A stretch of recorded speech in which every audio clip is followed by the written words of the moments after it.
On the 4? Here we go. 3. Wait. On the 4. On the 4. 3. On the 4. 1, 2, 3.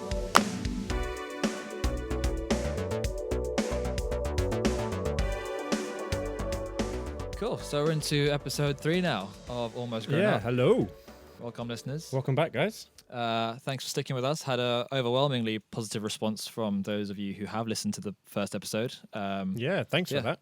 Yeah, thanks so much. It's been actually surprisingly positive because I think us as the, I suppose, content producers are always very sort of self-critical about it. So hearing it from an outside point of view and hearing that we still sound natural, I suppose, is always nice to hear. I also feel like we don't set our standards too high with this sort of stuff. We're kind of just just two idiots. Yeah, yeah, basically, yeah. But I think that kind of, I suppose, it speaks for itself in terms of natural chemistry, which love you, bro. Aww. One thing I suppose we should say is why we started this podcast in the first place. So 3 episodes in. Yeah, exactly. 3 episodes in. But I think that's kind of cool because that was some of the feedback we got as well. Like, people were like, I love how you didn't bother introducing yourself. It was just straight into like a chat between two mates, which is basically what this is.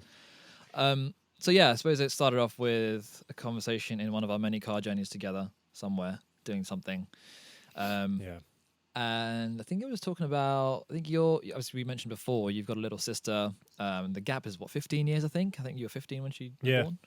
Yeah, which is like pretty big. Like the biggest gap between me and my older sister is like 9 years. That was definitely a hi-hat. Apologies. I'm in my studio and there's a drum kit right next to me. It's tempting. So 15 years is a big gap. It's near enough to be the difference between generations. And I think the gap between generations kind of changes even quicker now just because of the way everything's developing so much quicker. And I think the conversation was around how, I was asking what she was doing in her spare time or whatever. And I think you were just like, she's like stuck on YouTube, or not stuck, but like just all the sort engrossed all the in sort it. Of, just stuck on the screen almost. Everything's just there, like just on an iPad or on a computer or whatever.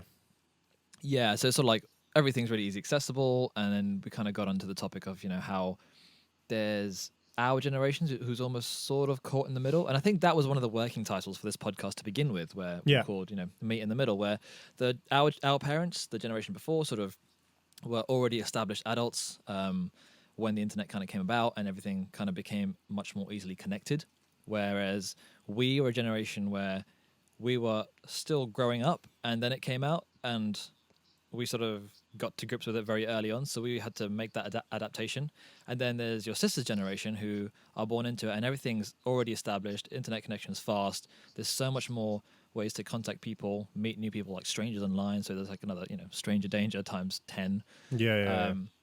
And I think what that's also done is had an impact on the way people interact when it's in person. So I think we had a conversation where it was about, we could go up to someone at a bar and say, hey, what's up? We don't get anxiety answering a phone, whereas people who have grown up in you can sort of hide behind a screen, so to speak. Not saying that your sister does, but it's okay to, and it's very easy to, because you're not required to go up to someone and make a physical first impression and have to worry about those things. And so when it does come to that, it's like another sort of gap to bridge, which a lot of them, unless they're trained early on by their parents or their family, it's just not something that comes naturally to them. So I guess that's sort of where the initial idea for this podcast came about. And I think I've had people tell me that when they listen to our conversation, it should be recorded. I think we've had that conversation a few times ourselves. So that's definitely how this was all born. There you go. That's a bit of background into why we're doing this, and hopefully it's entertaining someone. Yeah, and it's that kind of going back to the generation thing is, our parents, they knew what it was like to work hard. They're grafters and you go and you put in the hours and then you reap the rewards that way. Whereas generations now, because it's also digital, you have to almost think smarter, or work smarter rather than working harder, because you can kind of do it from the comfort of your own home, but you need to be clever about how you do it, because it's not easy that way as well, and we're, again, that sort of middle generation where, we do remember what it was like before the internet, just about roughly. You know, we remember dial-up and when broadband first came about. Yeah, like you couldn't be on the phone. You couldn't be on the phone and the internet at the same time. It's like, Mom, get off the phone. I'm on You're ruining my MSN. Habbo Hotel. Yeah. Oh, dude, that was sick. I never But got anyways, it. before we get distracted, hang on. Yeah, so we're that kind of middle generation, and I suppose it kind of makes us feel as though we're older than we actually are, just Yeah. because the shift has been so sudden. And you know, I'm pretty certain a lot of people our age or close to our age feel the same. Yeah. You kind of feel like you're a much older soul than you actually are. Yeah. Yeah, so it's just quite an interesting middle generation and like our kind of experiences and how we sort of, you know, culturally how we sort of fit in. And it's quite an interesting, middle ground really. Yeah. So it's an interesting dynamic. And I think what you just said about us and people our age feeling older than they are, I want to know if that's particular to just our age group, or I want to speak when we start getting some guests on, which we will do eventually, getting some people who are maybe 6 to 8 years older than us and asking them what it was like. At what point did they start feeling old? You know, because maybe they also felt it at 26, and maybe that's just a turning point and we're unaware of it. I think perspective's sort of a really important thing, because Yeah. it also ties into going back to what you said. You know, the kids these days are working smarter and not harder, but that's from our point of view, because we see them as not working as hard, Yeah. whereas they've just grown up into it. They know nothing different. So in their heads, they're probably working hard, but it's a workaround rather than a work through, if that makes sense. Yeah, no, that's good way of looking at it. Yeah, so for them, it might just be, you know, the old generation don't appreciate how hard we have to work, but it's just a different type of hard, if that makes sense. So I think it's a really interesting sort of way to look at it. Yeah, totally. I never saw it that way. There's been a kind of a bumpy start to the podcast, because we originally started the first few. Let me try that again. The first few in the studio where we were face to face, and there was a bit more energy to feed off of. Whereas now we're sort of getting to grips with talking over the phone and, you know, mashing our two audio files together. But I'm glad that the first one's come out well, and hopefully the content entertains you. What's been going on in your life other than that, though? Bro, I got my hair cut. Well, I say I got my hair cut. I cut my own hair, and it was an Ooh. experience. Basically, Did you shave it? no, I got like I got this. Is it a pair of clippers or is it a clipper? The thing barbers used to trim your head. Clippers. Pair of clippers. Meh. Yeah. Whatever. One of them, those. a really old one, really shit one. But I just did like a blade 3, just the side, so kind of like, I don't know. Keeping that Skrillex Do you flex. imagine? Yes. Kind of, yeah. Basically, yeah, kind of, yeah. But it looks more like redneck than Skrillex, I'll be honest, because I left. So I'm trying to grow the back out. So it kind of looks like I got a mullet when I pin my hair back, Sick. because I got quite a long top, and the back is nowhere near as long. So from the front, certain angles, it's like, it just looks like you got a mullet. I'd say you're about 3 trend cycles from being back on, man. You're in. Yeah, dude, I'm getting there. I'm trendsetter, I think. Yeah, ahead of the game. Yeah. I don't know. It looks cool though. I quite like it. It's mainly just, bro, like sides of my hair were like poking out to where it was just making me look like, I don't know, Mr. Burns or some shit. It was just like sort of sticking out, and there's nothing I could do to slick it back. It was just boom. It was just there. I was like, I got a mushroom tip. No, that's something different. But mushroom. It's a head. No, it didn't really look like that. I'll be honest. No, it didn't. It wasn't that bad. The hammerhead has entered the chat. Yeah, it's more like a mushroom cloud from like an explosion. If you see one of them, big sides. Sex bomb. Anyway, I'm too scared to cut my hair or let anyone else near it who's not doing it professionally. oh, bro, it's just hair. It grows back, man. What's your problem? I kind of just want to see how far I can go with it in this lockdown. But Just grow it out completely. 20th. Yeah. I mean, because when you grow it out, there's always that awkward middle bit to get through, which usually when I'm not on lockdown, which is 98% of my life, you just kind of wear a hat through that period as much as you can. But it's now May the 15th. Well, as we record this, it is. And I don't want to wear a hat Yeah. So Yeah, it's get too the hot. sweats, man. Yeah. Yeah, exactly. So I'm kind of just riding out this weird middle ground, and I'll see what happens when I get to it. I'm probably going to shave the sides too, anyway, to be honest. But there we go. It's a much cleaner look that way, I think. Yeah. Do you know what this kind of reminds me of? Is like people always talk about how men are so much more into their grooming now, and it's like considered metrosexual. And I was sort of Sure. wondering this about what is it? It's such a big topic as well. But what is it to be manly? Because some Ooh. people would look at our conversation right now and be like, "These guys are camp as fuck. You know, these aren't real men. Look at the men of the '80s. They always, you know, they just let their hair grow wherever. Didn't really care. It wasn't about that, you know." But it's all relative, isn't it? Yeah. In what way? Well, just like you said, if you are somebody sort of from those days, or like I don't know, maybe the older generation again, that's just their definition of what it is to be manly. And then now it's very much a much broader term, really. Men can do pretty much whatever girls want to do as well. Yeah. I mean, this is the thing. We live in London, so it's a very London lefty sort of bubble where it's like, accept Yeah, I everything. suppose Whereas so. you go out and you're like, nope. It's basically like a redneck land. Yeah, I mean, to be fair, I'm obviously going to be biased because I've always been in a city, Yeah, so that's same. just the only thing I know. So maybe it is different. I don't know, but there's quite a lot of people living in cities, so maybe there's a reason for it. Yeah, I mean that's the reason because everyone sort of passes through. It's like a mishmash of different cultures and influences, so you're sort of almost forced to be accepting of it.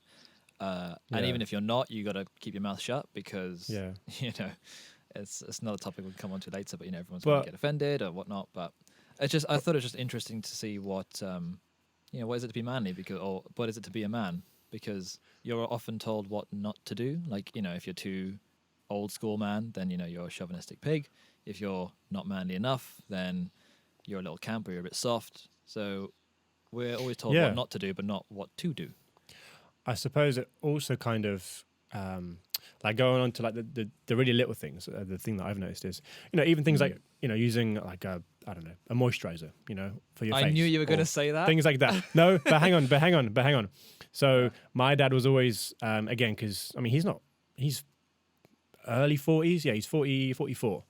So he's not old, but he's always been kind of in quotations the manly man, where he's working on construction sites and that's what he's done all his life, and outdoors or labouring, which is all cool and all, and yeah, he's never bothered with that sort of shit. He's like, fuck it, whatever. And then recently I'm like, there's a little tub of some Nivea for men sort of stuff. I'm like, no. Decent. I don't know whether it's like him kind of going, oh man, I'm getting older. I got to start doing something about my face or whatever. Yeah. Or it is just, changing of the times and he's going, yeah, fuck it. I'm going to jump on this. Yeah. I think, didn't your dad learn to drive in a tank first? Oh, bro, yeah. So yeah, like he's like the manliest man ever. Yeah. Like, when you look on like the back of licenses and you've got like a list of stuff like, when you do your basic test, you get a like moped. A1, A2. Yeah, blah, you blah. get a moped and you get a car, and that's kind of it. Or you can maybe have a car that tows something. His is just, it goes, if you could have 2 counter licenses, you probably need it because it's that long. He's got a lorry, then he's got a lorry joining onto like a trailer, and then you've got a lorry almost attached to a lorry. I'm like, how? I didn't even know this existed. I didn't even know this was an option. How are you allowed to drive this sort of stuff? It's mad. Oh, I learned to drive in a tank. We talk about you learned to drive in a tank. Fucking, that's what is the National Service does. Is that what it is? because they had that in Poland, right? Yeah, that's it. Yeah. Yeah. So he just he was a carpenter, and I suppose that's where he learned his skills, isn't it? And he was just like, fuck it, learn to drive in a tank. What's been sick? I think I remember him telling me the story where he was doing it drunk. Oh, dude, that wouldn't surprise me, bro. Poland back in like I don't know the 80s, it must have been a mad time. 80s, 90s, yeah. Which is funny because that's literally the time that we were just referencing about, the manly men of that era. But but I feel like 80s London men must have been slightly different. I feel like Poland's just a bit harsher environment. It just breeds tougher people. Well, that's just different culture, isn't it? Like you see, like the Russians, like like Eastern Europeans are just tough as fuck, man. I mean, I suppose you I, get. I know that's a broad generalization, but Yeah, you, yeah, yeah, you of get what I'm course. saying. Yeah. I get you. I mean, then you come along, and I'm like, oh, okay, the soft ones. I mean, oh, I like this one. He's squishy. thanks, man. Yeah, this one, he doesn't work out. Yeah, look at him. Yeah. Oh, it's not working out. Doesn't make you tough. No, I know. No, but not it at all. makes you strong. I suppose. But then there's like people like your dad, just like I build a house. Say what, motherfucker? Say Yeah. what again? Yeah. Yeah. So I think it's interesting just in terms of what it is to be a man, because I think we are, as I said, you keep being told, don't do that, don't do that, don't do that, because it's this is bad, that's wrong, that's too soft, that's too bad. So cool, someone hit us up, let us know what it's like to speak to be a real man, or be a real man rather. Or well, I suppose it's their opinion of it, isn't it? Yeah. It's their own The definition. biggest of thing it. is just be yourself. Like you can't overthink it too much, because Yeah, I'm sorry, go on. Going on that, just be yourself.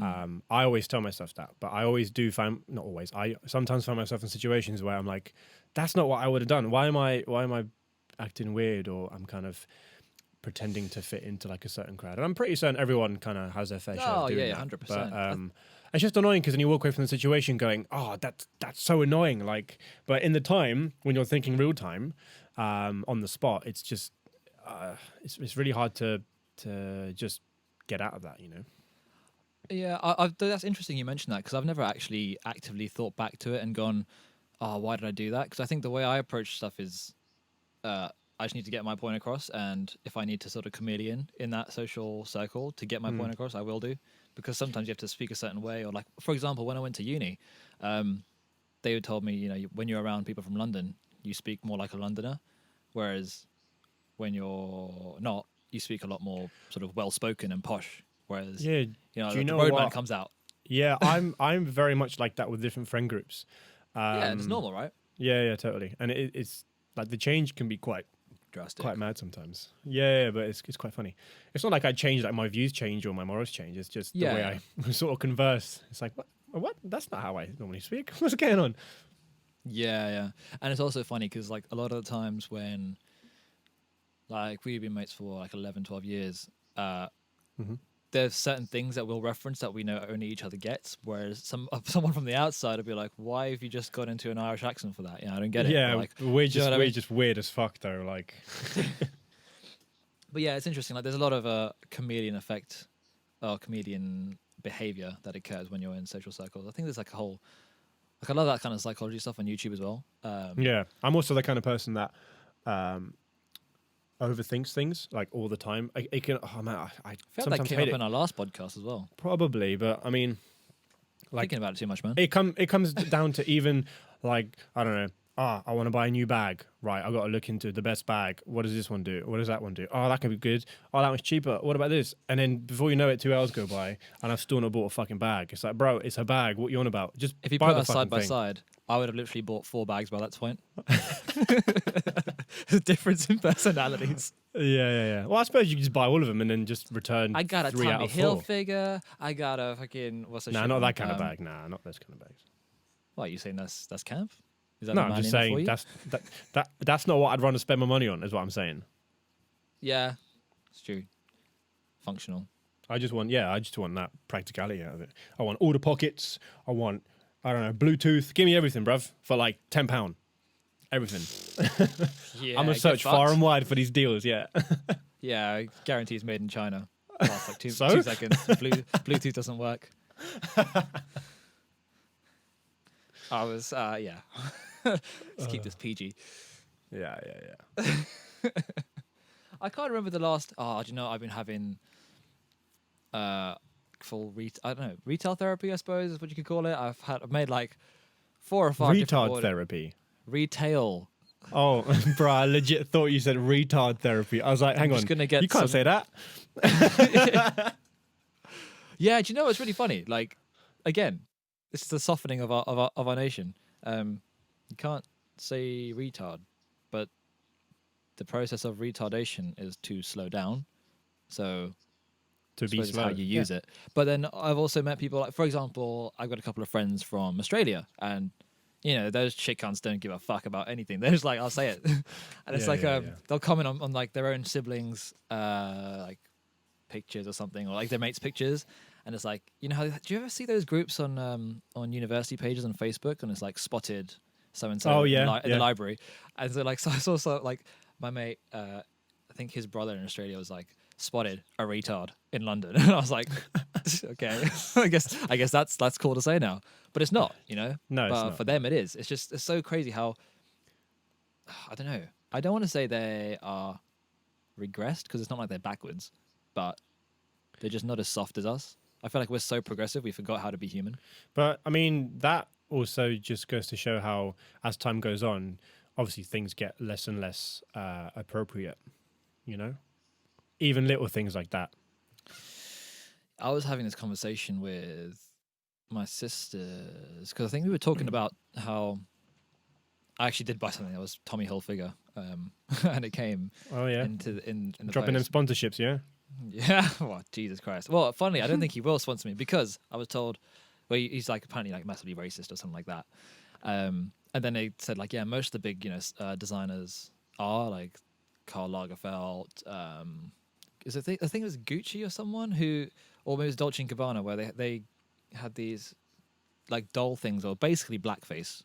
Like the models jeez. would walk down the catwalk, and it had like they had black on their face and then big red lips, like the gollywogs. Well, that ain't they right. Yeah. were toys like back in the whenever it was like 80s, I think.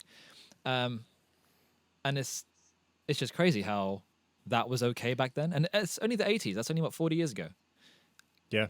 And then sometimes people are like, oh, I don't know why racism's still a thing. It's like, well, they think it's done because they live in like a London bubble, like here. Yeah.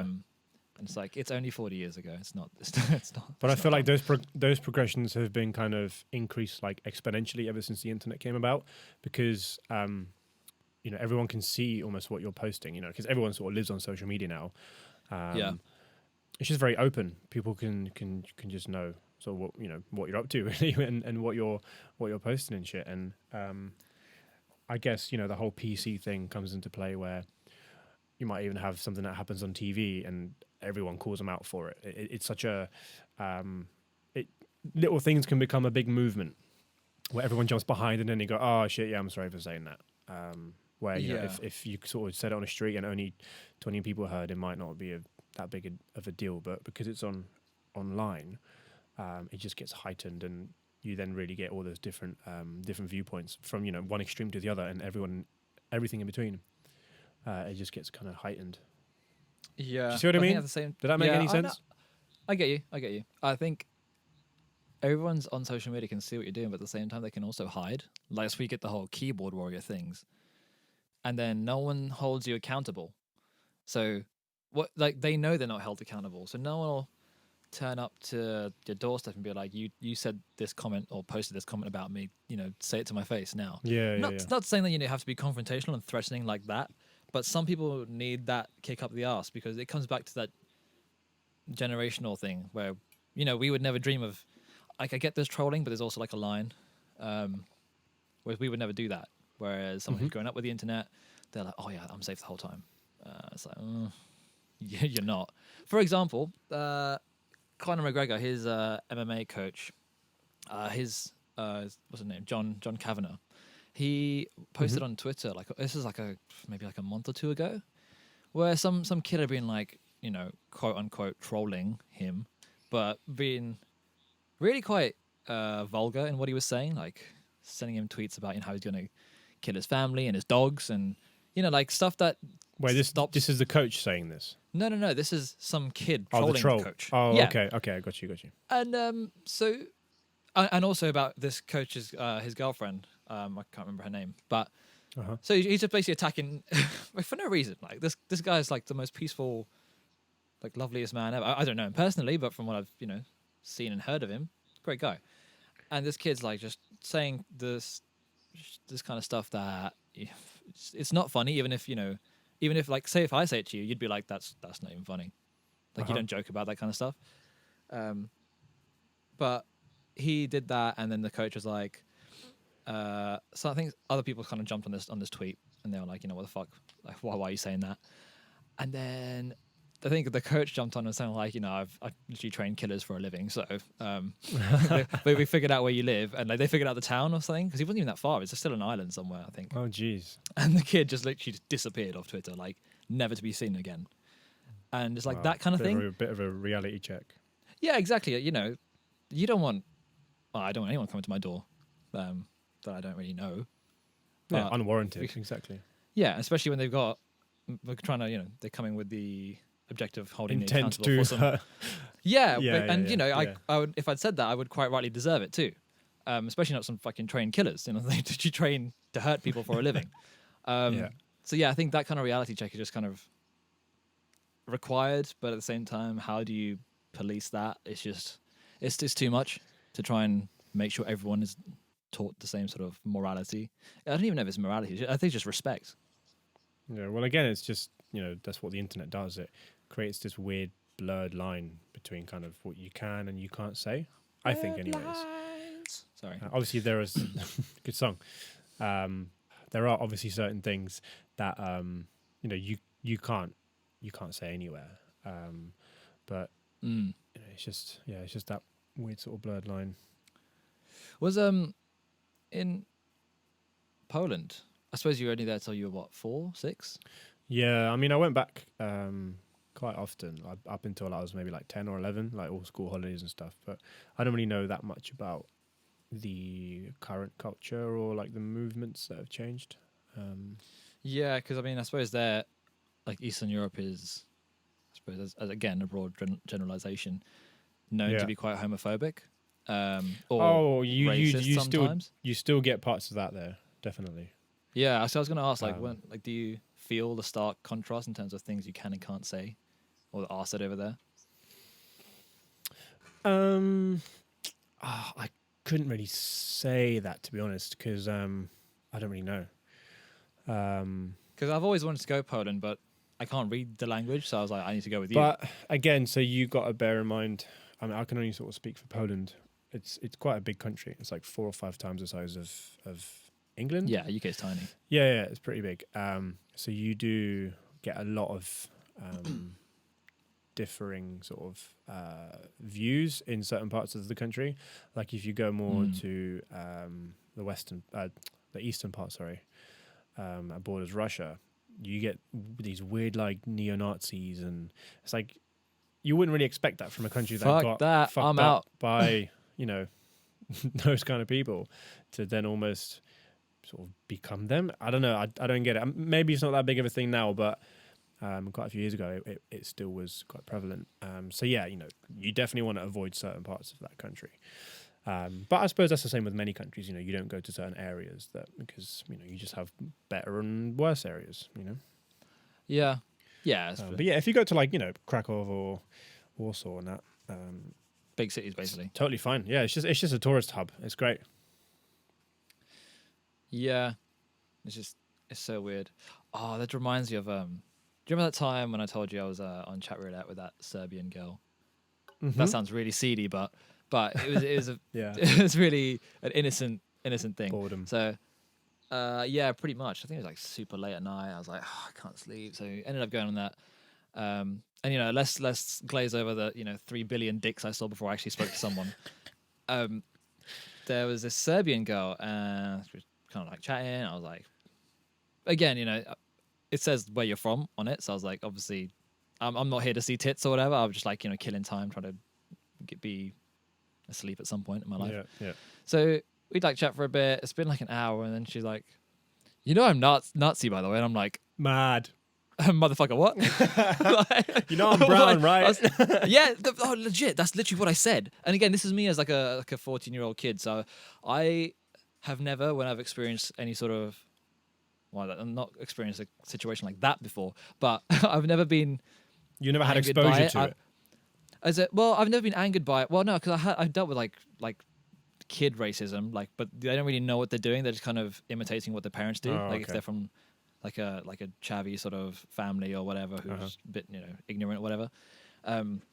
But that was such like a direct exposure to it. So and previously I've never been angered by it or like retaliated with aggression. I've always been of the mindset like I want to understand what your mindset is. So I was like, I'm brown, right? And she's like, yeah. And I'm like, so why are you like why have you entertained this long? Obviously, being a 14-year-old, it was never articulated like this, but Yeah. it was to the effect of, like why have you chatted to me for this long? And I was like, well, it's like, she's like, well, it doesn't make any difference to me. And I was like, so then what makes you nuts? You're like, what's your story? So she actually recommended me a book to read as well. She's like, have you read Mein Kampf by Adolf Hitler? I was like, I think I might have heard of him. Oh yeah, that bestseller. Yeah, Yeah. I was like, I might shock you with the answer, but no, I haven't. But so she goes on about how, if I read it, I would understand. And I was like, okay, so let's think of a scenario here. If you saw me across the street and, I hurt myself, or I like tripped and I fell, or a car hit me, like, would you run to help? She's like, no, I wouldn't want that to happen to you. I wouldn't care if it did. I just wouldn't bat an eyelid. I just carry on walking like nothing happened. I was like, fucking hell. Like, you have so much hatred for something you don't even know that you just sort of set aside the human side of you. That just sort of blows my mind. Yeah. And then she also, I've sort of lost my thread, but she also kind of went on to say how she didn't want to leave her country, which was Serbia. And I was like, don't you want to see other places? And I was like for me, for example, I would love to go and see what other cultures are like or what the landscape has to offer. And I was just being like, total innocent 14-year-old, just like, why? I just don't get it. Yeah. And she's like, no, I've got no interest in seeing other countries. Everyone should stay where they are. And I was like, this is such a weird mindset to get your head around. Like, I can't fathom being that content with just being where you are. And it's not even, I've never been to Serbia, but I'm assuming it's not as developed as here, for example. I don't know. That's a huge bit of speculation there, but I think we've had a pretty good stint. I think we've covered a lot of topics, all in a sufficient amount of depth. Yeah, and we kind of stayed on topic for more than we usually do, which is quite good for us. Look at us. We're almost growing up. Oh, he's done it. Right, well, yeah. He's only gone and done it. So with that, we're going to love you and leave you. Thank you so much for tuning in. We really appreciate it. And as always, do let us know what you think, because we're super open for suggestions and all that good stuff. Socials. If you feel like giving us a follow, Instagram is almost.grownup. And Twitter, grown up 2, the number, because some cunt stole it. If you're out there, you're listening to us, I will find you, and I'll probably ask you very nicely to give it over to us, because I'm a peaceful guy. Or we were just late for the idea. That could be that as well. But I'm still going to ask you very nicely to hand it over. Okay, fair dues. Anyway, see you later, guys. Cheers, bye.